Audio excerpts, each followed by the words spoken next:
आप देख रहे हैं आवाज इंडिया न्यूज का खास प्रोग्राम। आज आवाज इंडिया न्यूज की टीम ने जयपुर शहर के जेके लोन हॉस्पिटल में जाकर डॉक्टर अशोक गुप्ता से की मुलाकात और जाना उनके 38 साल के करियर के बारे में, उनकी डॉक्टरी के बारे में और उनके स्टूडेंट से की मुलाकात, कैसे वह पढ़ाते हैं, उन्हें कैसे स्टूडेंट को टीचिंग करवाते हैं, अपने करियर में कितने पेशेंट का इलाज किया और किस क्रिटिकल केस में सबसे ज्यादा उनको मशक्कत करनी पड़ी। आवाज इंडिया न्यूज की टीम की एक मुलाकात जेके लोन हॉस्पिटल के डॉक्टर अशोक गुप्ता के साथ। नमस्कार दोस्तों, मैं हूं राहुल और आप देख रहे हैं आवाज इंडिया न्यूज। और आज मैं आपको शहर की एक ऐसी शख्सियत से रूबरू करवाता हूं जिनके बारे में मैं क्या लोग जानते हैं, लोग कहते हैं। जी हां, मैं बात कर रहा हूं जेके लोन हॉस्पिटल के डॉक्टर अशोक गुप्ता की, जो आज हमारे साथ मौजूद है। आइए मैं आपसे उनकी बातचीत करवाता हूं, दिखाता हूं आपको। नमस्कार डॉक्टर साहब, कैसे हैं आप? बस बढ़िया, बिल्कुल। आप कैसे हैं? बिल्कुल आपके सामने मैं चंगा बैठा हूं, आप बताइए कैसे हैं? बिल्कुल ठीक है।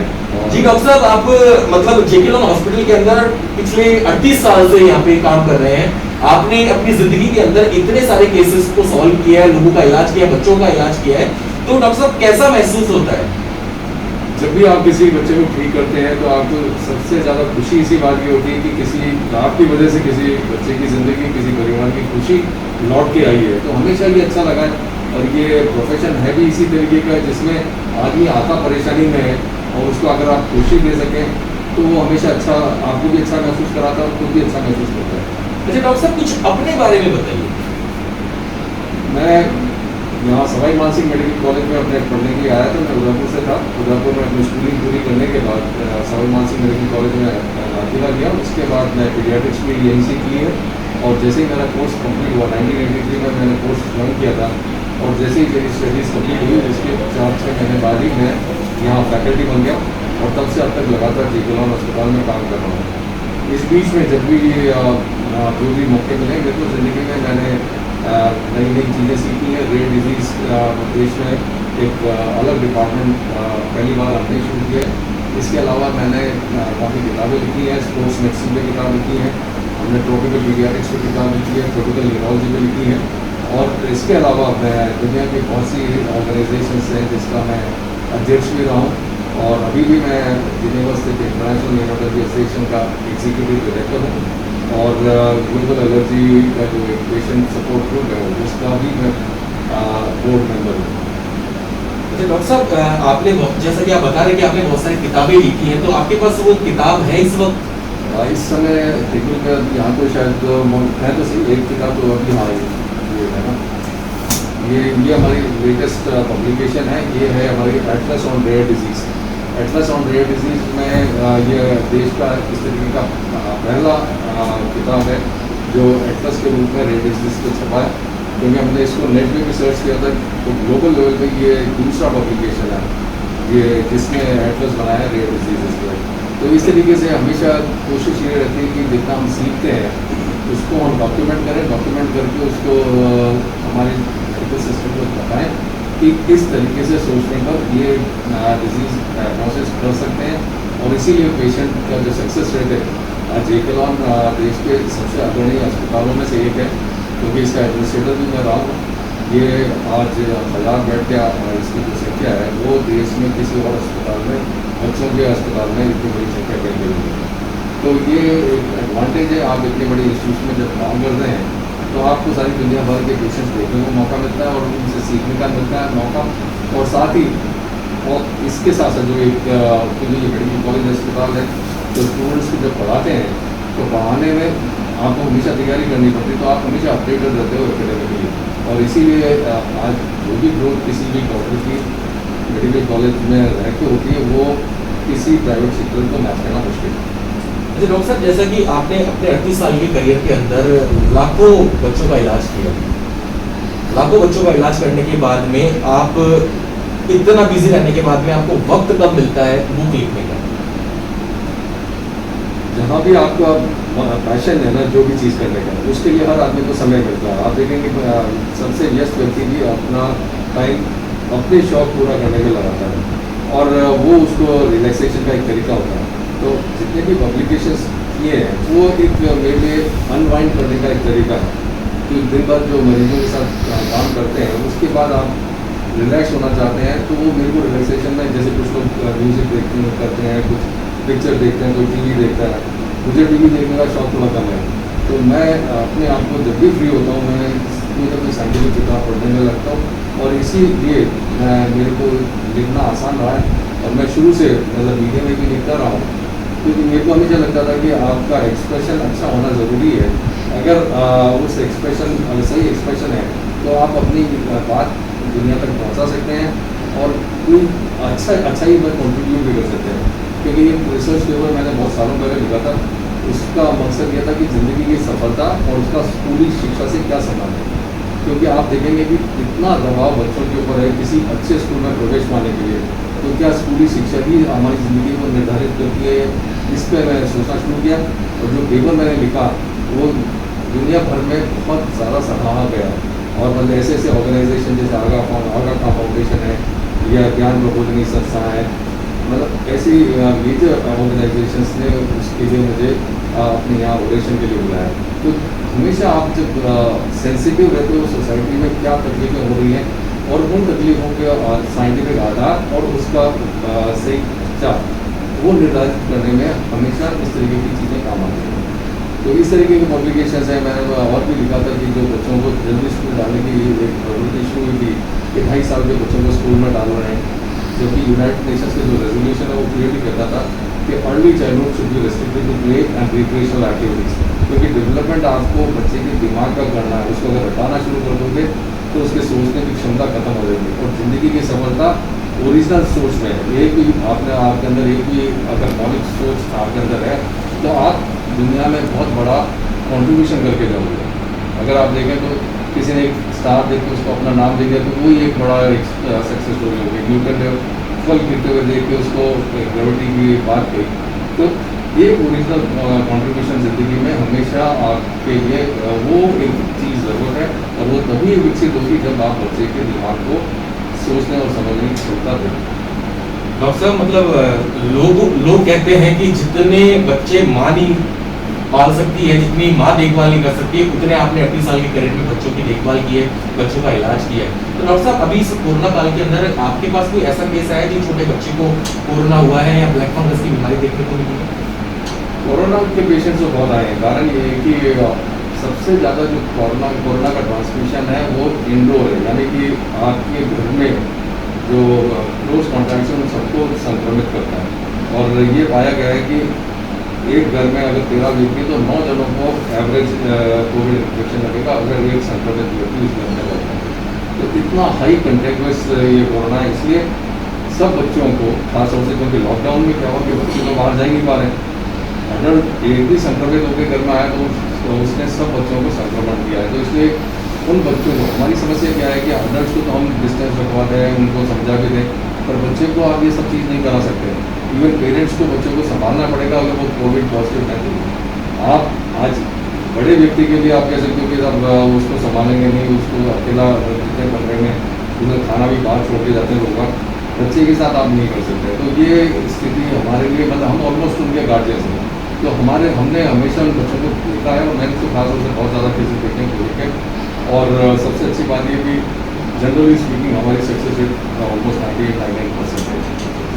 जैसे डॉक्टर साहब, अभी कुछ दिनों पहले इमली फाटक भाई सुल्तान के बीच में एक नाले में 3 दिन की बच्ची को फेंक दिया गया था।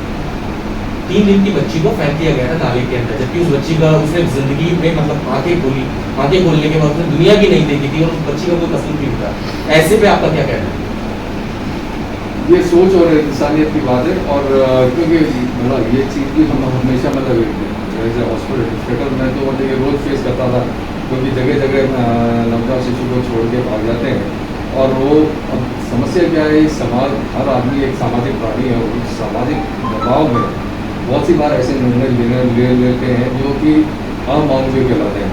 तो इसके पीछे हमको क्या है समझने की ज़रूरत है कि हम जो भी पालना जैसी स्थिति जो बनाते हैं वो ऐसी जगह पर रखें जहाँ अगर कोई अपने बच्चे को नहीं रखना चाहता है या कोई सामाजिक कारण है जिस वजह से वो बच्चे को ये मतलब दुनिया को नहीं बताना चाहता कि मेरा बच्चा है, तो वो उस पालना में डाल के चले गए। आमतौर पर क्या हुआ है कि ये पालना गृह जो बने हैं वो ज़्यादातर किसी न किसी बड़े इंस्टीट्यूट के पास है। मान लीजिए आप अस्पताल में भी है तो बिल्कुल इमरजेंसी के बाद तो कौन डालने आएगा। तो अगर हम इनको थोड़ी सुनसान जगह रखें, पर ऐसा रखें कि वहाँ बच्चे की सेफ्टी निर्धारित हो सके, तो इन बच्चों को इस तरीके से फेंका नहीं जा सकता।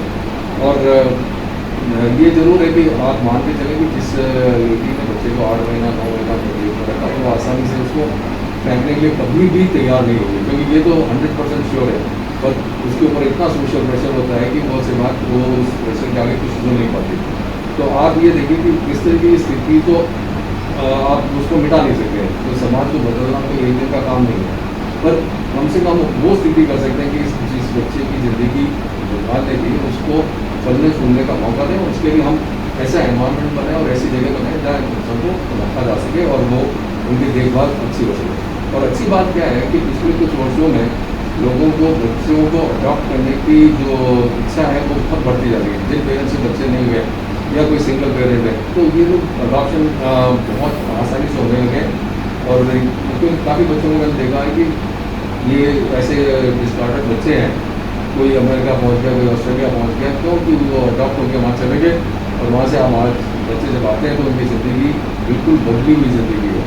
क्यों? कि वो एक तो बिल्कुल डिज़ायर्ड पेरेंट, मतलब उनकी एक ज़रूरत महसूस थी पेरेंट्स को, इसलिए बच्चे को दिया।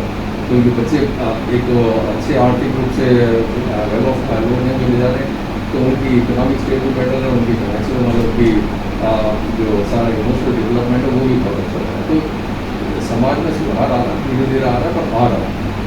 डॉक्टर साहब, अभी कोरोना के बाद में जो ब्लैक फंगस जैसी बीमारी है, तो ब्लैक फंगस जैसी बीमारी के केसेस भी बच्चों के अंदर देखने को मिले हैं आपको अभी तक, या ऐसा कोई केस आया आपके पास अभी? नहीं, हमारे यहाँ इसलिए अभी नहीं आए क्योंकि हमारे यहाँ जितने भी बच्चों में कोविड से जो रिलेटेड कॉम्प्लिकेशंस हैं वो काफ़ी कम है।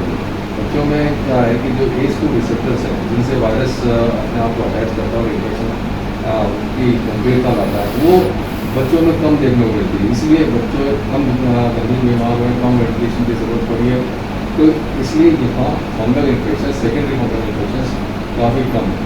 और मतलब अभी हम लोगों को नहीं देखे और बच्चों में अभी रिपोर्टेड भी नहीं है। डॉक्टर साहब, आपके स्टाफ के अंदर अभी तक किसी को कोरोना हुआ है?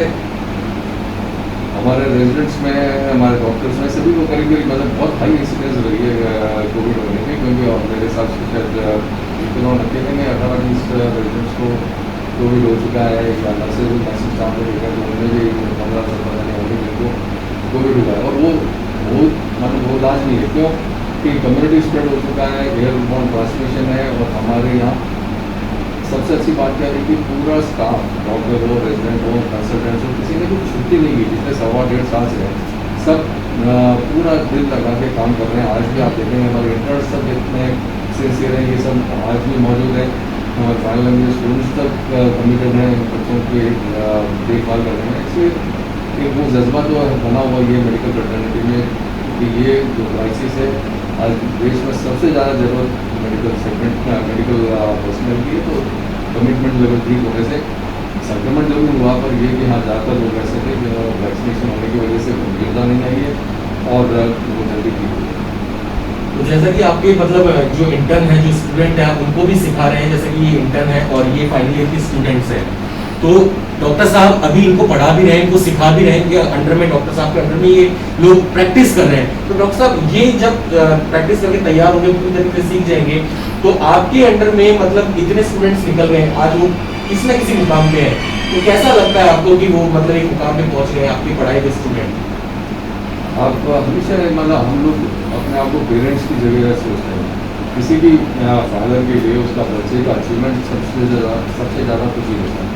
खुद का अचीवमेंट खुशी देता है, पर उससे ज़्यादा बच्चे की अचीवमेंट भी खुशी होती है।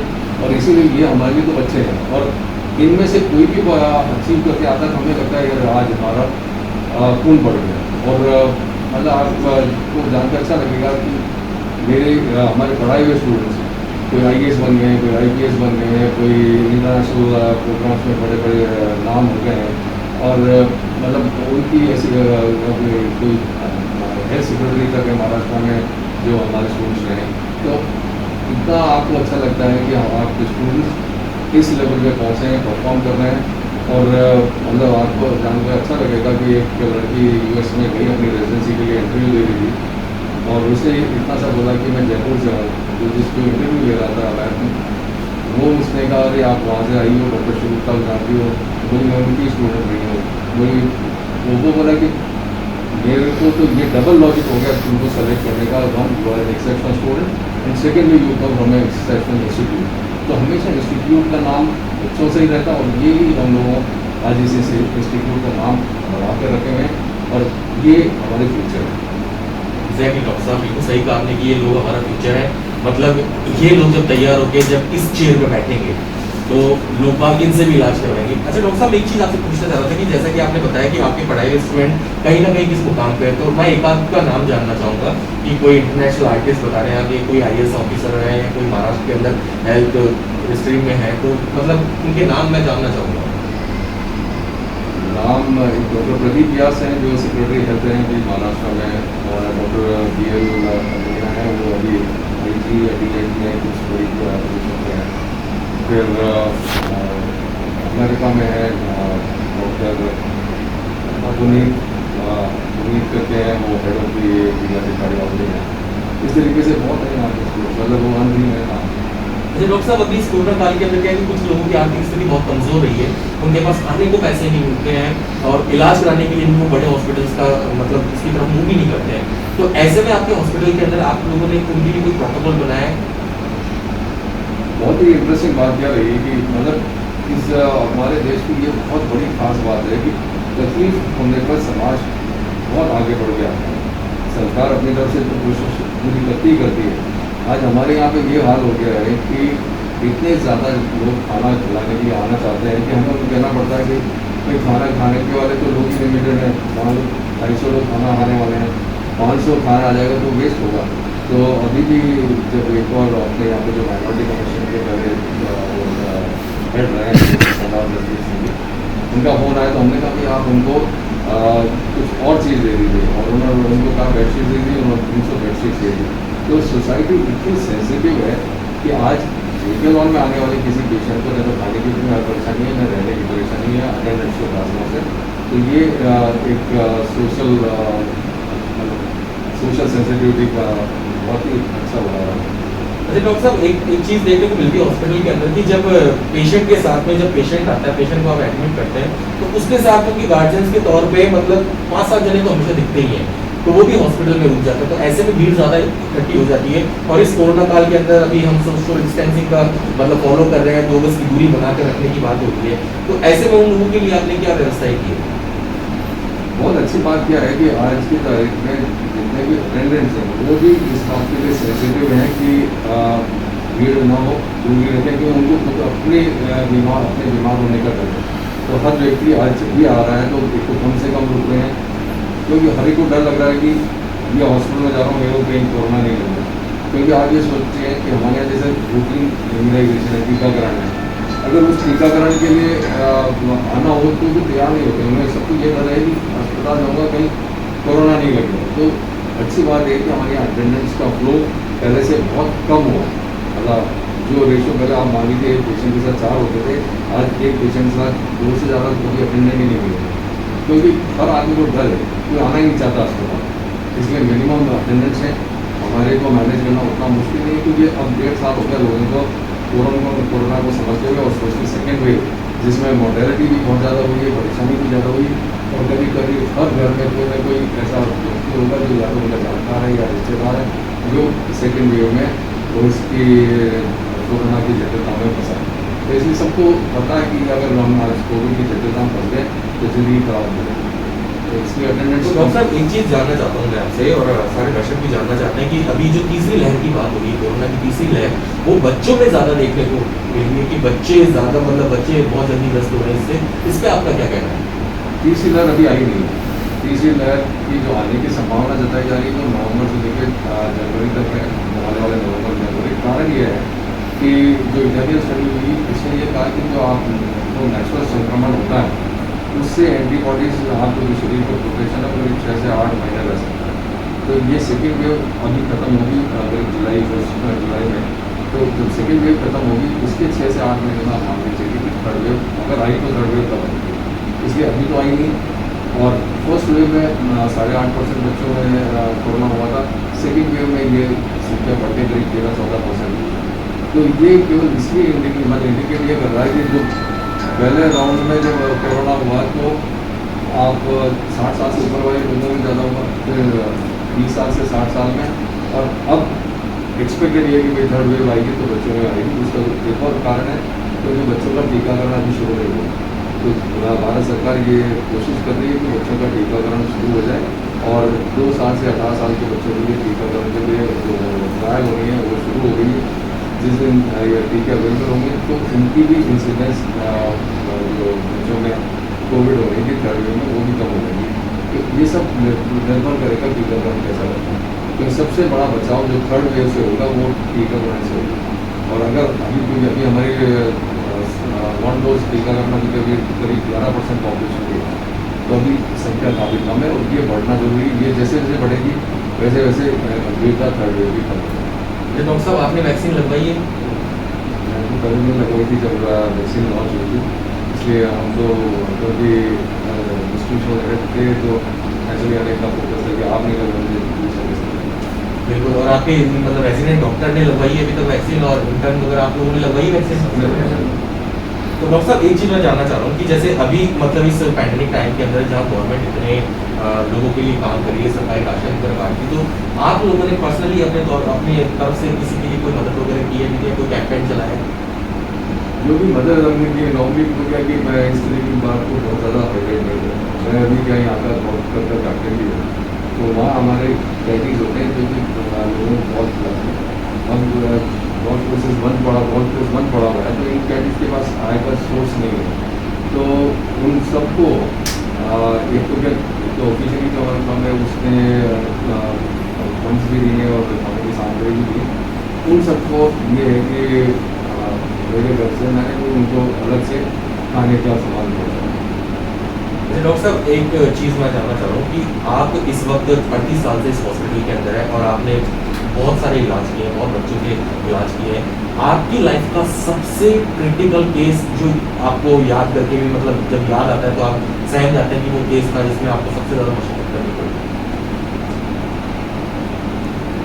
सबसे ज़्यादा मशक्कत करनी पड़ी जब मैंने क्या होता है कि जैसे जैसे एक्सपीरियंस बढ़ गया उसके बाद आपको हर ट्रीटमेंट में सब कॉन्फिडेंस और कमाल हो गया, और तो अब तो कोई भी केस ऐसा चैलेंजिंग नहीं लगता। कारण यह है कि आपको एक कमांड है, कॉन्फिडेंस है, और मतलब प्रेडिक्टेबिलिटी भी ज़्यादा बढ़ गई, और साइंस पहले से ज़्यादा विकसित होने से डायग्नोस्टिक फैसिलिटीज बढ़ गई।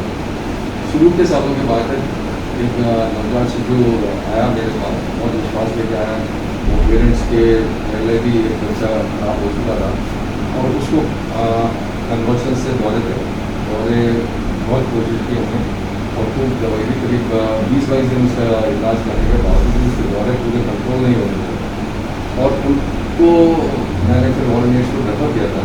हमेशा ये टेंशन में था मैं क्योंकि दौरे अगर लंबे समय तक चलते हैं तो बच्चे का मानसिक विकास खराब होने की संभावना रहती है। न्यूरो की प्रॉब्लम? हाँ, मतलब हो गया कि सेलुलर पालसी होने की संभावना ज़्यादा रहती है। तो ये एक स्थिति थी। मैं भी यहाँ का मेरे को ये लग रहा था कि ये व्यक्ति इतना विश्वास मेरे साथ है, और इसके बच्चे को कुछ रह गया तो मेरी ज़िंदगी पर दुख है, और फिर उसको वहाँ भेजा। 20 दिन बाद वो लौट के आया मेरे पास, और आके मैं जूता कहता सर आपका ट्रीटमेंट इतना सही था कि उन्होंने ये सर में कहा ये ट्रीटमेंट करो, और 3 दिन बाद उसके दौरे भी बंद हो गए, और 6 महीने बाद जब वो लौट के आया तो उसका डेवलपमेंट हो गया। तो उसमें होता क्या है कि आपको वो ऐसे किसी रिश्ते याद रहते हैं क्योंकि आपके ऊपर डिपेंडेंसी किसी की हो, और उस डिपेंडेंसी में आपको लगता है कि मैं इस एग्ज़ाम में 100 नंबर लाऊँ, वो सबसे इम्पोर्टेंट चीज़ है, और वही आपको ड्राइव करता है ज़िंदगी भर कि मेरे 100 नंबर कभी कम नहीं। अच्छा, मैं आपके इंटर्न से और आपकी फैमिली के स्टूडेंट से कुछ बात करना चाहूँगा कि आप लोगों को जब अपने करियर में आप स्टडी कर रहे हैं और ऐसे डॉक्टर के पास स्टडी कर रहे हैं जो मतलब जेके लोन का नाम आता है तो डॉक्टर अशोक गुप्ता का नाम आता है, तो कैसा फील होता है आपको, कैसा महसूस होता है? बहुत प्राउड फील करते हैं कि हम सर के अंडर में हैं, और इनसे बहुत कुछ सीखने मिल रहा है कि हमारी एक प्रेरणा के सोर्स है, और इनको देख के हम इनको अपना एक आइडियल मानते हैं कि आगे जाके हमको इनकी तरह ही काम करना है और सोसाइटी में लोगों की मदद करनी है, छोटे बच्चों की मदद, जो भी परिवार वाले हमारे पास उम्मीद लेके आते हैं उन लोगों की हमको मदद करनी है। क्या नाम है आपका? डॉक्टर साजिद। और आपका? डॉक्टर आप थोड़े से बहुत ज़्यादा सहमे से लग रहे हैं, तो आपका क्या कहना है इस बारे में कि सर के अंडर में प्रैक्टिस कर रहे हो, सीख रहे हो, तो कैसा फील होता है? सर के अंदर प्रैक्टिस कर रहे हैं तो हम बहुत ज़्यादा गर्व महसूस कर रहे हैं अपने प्रति को इतने बड़े शिक्षक से जिनका नाम पूरे दुनिया भर में इससे हम सीखने का पूरा मौका मिल रहा है और हम चाहते हैं कि हम भी इनकी तरह अपने बच्चों का या किसी भी डिपार्टमेंट में आगे जाए कि उसके आधार पर हम भी मतलब इनको देखते हुए पूरा अच्छा, मैं इधर जो फाइनल ईयर की स्टूडेंट है मैं उनसे आपकी बात करवाता हूँ कि आप लोगों को मतलब सर के अंडर में आप स्टडी कर रही हैं और आप फाइनल ईयर की स्टूडेंट है, तो सबसे पहले तो आप अपना नाम बताइए। तो कैसा लगता है हर्षिता आपको कि मतलब इतना फाइनल ईयर की स्टूडेंट आप हो गई हैं और कंप्लीट आपकी डिग्री हो जाएगी, इसके बाद प्रैक्टिस स्टार्ट हो जाएगी, आपको सीखने को मिलेगा और ऐसी शख्सियत के पास सीखने को मिलेगा जिनके पढ़ाए हुए स्टूडेंट आज फॉरेन में हैं, अलग अलग जगह अपना मुकाम बना चुके हैं। बहुत अच्छा लगता है कि हम बहुत अच्छी चीज़ें से सीखेंगे, हमें बहुत कुछ नई चीज़ें सीखने को मिलती है जो हम रिलेट नहीं कर पाते हैं। सर हमें बताता है, हम समझ पाते हैं कि क्या है, तो हम आगे जाके हमें ये चीज़ें बहुत मदद करेंगी कि हमने एक बहुत अच्छी चीज़ें से समझा, जिससे हमारा फ्यूचर जो है वो बहुत ज़्यादा अच्छा हो जाएगा। आपका क्या कहना है इस पर? प्राउड फील करते हैं कि हम सर से सीख रहे हैं, हमें मौका मिल रहा है कि हम सर से कुछ टेक्निकल चीज़ें सीखें जिससे हम भी छोटे छोटे बच्चों की हेल्प कर पाएँ। बच्चे हमेशा छोटे ही होते हैं। आपका क्या कहना है इस बारे में? हमें गर्व महसूस होता है जब हम सर से मतलब कि वो हमें कुछ बताते हैं क्लिनिकल के बारे में, जब बच्चों को देखते हैं उनके पेरेंट्स को देखते हैं तो इतना मतलब वो लगता है कि अगर हम जब कोई पेरेंट्स आता है तो वो पूरे दिल से मतलब कि चाहता है कि मेरा बच्चा ठीक होके जाए, तो हम भी ये चाहते हैं कि हम उसको पूरा स्वस्थ होके। मतलब हमेशा देखने को मिला है कि फीमेल के अंदर इमोशंस बहुत वीक होते हैं और जब कोई क्रिटिकल केस आता है या किसी पेरेंट्स के बच्चे की हालत वो अगर ऐसी बहुत नाजुक होती है तो मतलब फीमेल जो डॉक्टर होती है, मतलब अभी तो आप इंटर्न है, अभी फाइनल की स्टूडेंट आप सीख रही हैं, लेकिन अगर जब आप सीख जाएंगे तो वो इमोशंस पे कैसे कंट्रोल रहेगा, क्योंकि हर बार देखने को मिला है कि वो बहुत ज़्यादा वीक होती है फीमेल्स इमोशंस के अंदर।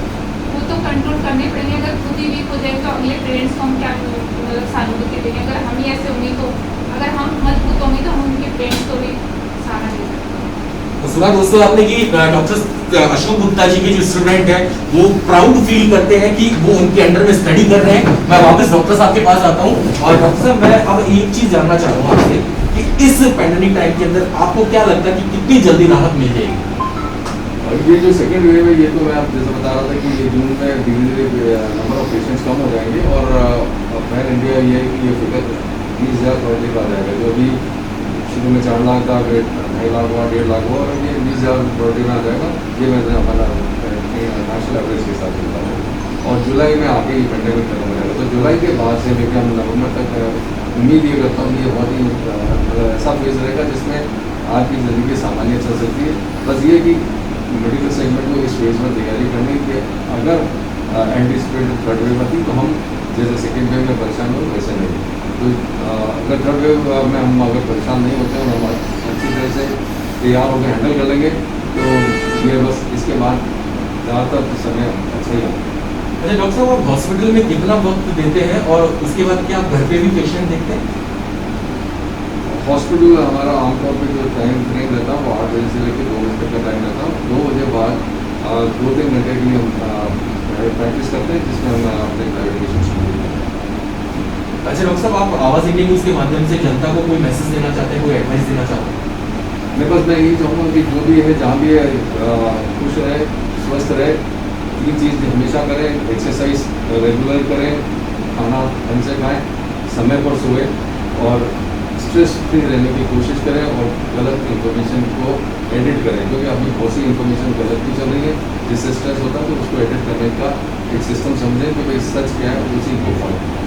तो सुना दोस्तों आपने डॉक्टर साहब ने अपने मन की बात कह दी है कि प्लीज आप गलत चीजों से दूर रहिए, 2 गज की दूरी बनाकर रखिए, मास्क का उपयोग करते रहिए, सैनिटाइजर का उपयोग करते रहिए और अगर तीसरे चरण से बचना है तो प्लीज अपने दोनों चरणों को अपने घर के अंदर रखिए और देखते रहिए इंडिया आवाज न्यूज। मैं कैमरामैन राजेश के साथ राहुल।